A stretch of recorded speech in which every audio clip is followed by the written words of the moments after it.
Nagarjuna Sagar project కంప్లీట్గా తెలంగాణ స్వాధీనంలో ఉంది. జగన్మోహన్ రెడ్డి పోలీసులు తుపాకులు వేసుకొని నాగార్జున సాగర్ డ్యామ్ మీదకి వచ్చి ప్రాజెక్టును హ్యాండ్ ఓవర్ చేసుకురు.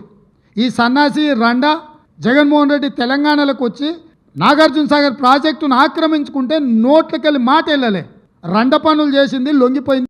నువ్వు రండగాడివి కాబట్టి జగన్మోహన్ రెడ్డి వచ్చి నాగార్జున సాగర్ మీద తుపాకులు పెట్టి ప్రాజెక్టును హ్యాండ్ ఓవర్ చేసుకుండు. అదే కాంగ్రెస్ అధికారంలో ఉన్నప్పుడు వచ్చి చూడమను, ఇవాళ రమ్మను, వచ్చి నాగార్జున సాగర్ మీదకి రమ్మను జగన్మోహన్ రెడ్డిని. నువ్వు రండగాడివి జగన్మోహన్ రెడ్డికి ప్రాజెక్టును తాకట్టు పెట్టి తుపాకులు తీసుకొని వచ్చి నాగార్జున సాగర్ డ్యామ్ను ఆక్రమించుకుంటే పల్లెత్తు మాట మాట్లాడలేదు. నువ్వు పోయి కేంద్ర ప్రభుత్వానికి ప్రాజెక్టులను హ్యాండ్ ఓవర్ చేయడానికి నిధులను కేటాయించినోడు నువ్వు వచ్చి మమ్మల్ని బదనాం చేస్తావా, మా మీద మాట్లాడతావా? కాంగ్రెస్ అధికారంలోకి రాగానే మేము ప్రాజెక్టులను కేంద్ర ప్రభుత్వానికి మేము స్వాధీనం చేసినాం. దీనికి పూర్తిగా బాధ్యత ఈ